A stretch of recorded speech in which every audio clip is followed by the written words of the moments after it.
Punch ഡയലോഗും രാഹുലിനെതിരായ വിമർശനം തന്നെയാണ്.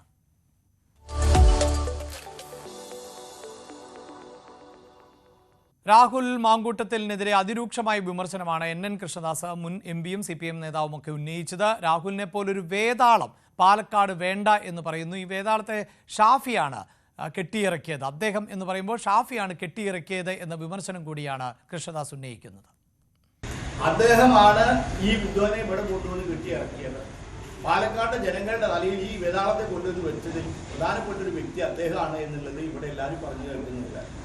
അപ്പോൾ പാലക്കാട്ടെ കേരളത്തിലെ ജനങ്ങളുടെ മുകളിൽ ഈ വിധത്തിലുള്ള ഒരു ഭീകരജീവിയെ, മനുഷ്യനോട് വിശേഷിച്ച് എതിർലിംഗത്തിലുള്ള എല്ലാ പ്രായവ്യത്യാസമില്ലാതെ എല്ലാവരോടും അതിഭീകരമായി പെരുമാറുന്ന ഈ ഒരു ഭീകരജീവിയെ ജനങ്ങളുടെ തലയിൽ കൊണ്ടുവന്ന് വെച്ചതിന്റെ പിന്നിൽ അദ്ദേഹമാണ് എന്നൊരു പൊതു വർത്തമാനം വന്നിട്ടുണ്ട്.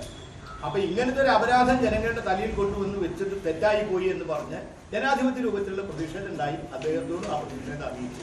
രാഹുൽ മാങ്കൂട്ടം വിഷയത്തിൽ മലങ്കര ഓർത്തഡോക്സ് സുറിയാനി സഭാധ്യക്ഷൻ പ്രതികരിച്ചു എന്ന തരത്തിലുള്ള ഒരു വ്യാജ വാർത്ത പുറത്തു വന്നിരുന്നു. ഇതിൽ പോലീസിൽ പരാതി നൽകിയിരിക്കുകയാണ്. വ്യാജ പോസ്റ്റർ നിർമ്മിച്ച് സമൂഹ മാധ്യമങ്ങളിലൂടെ വ്യാജ പ്രൊഫൈൽ വഴി പ്രചാരണം നടത്തിയെന്നാണ്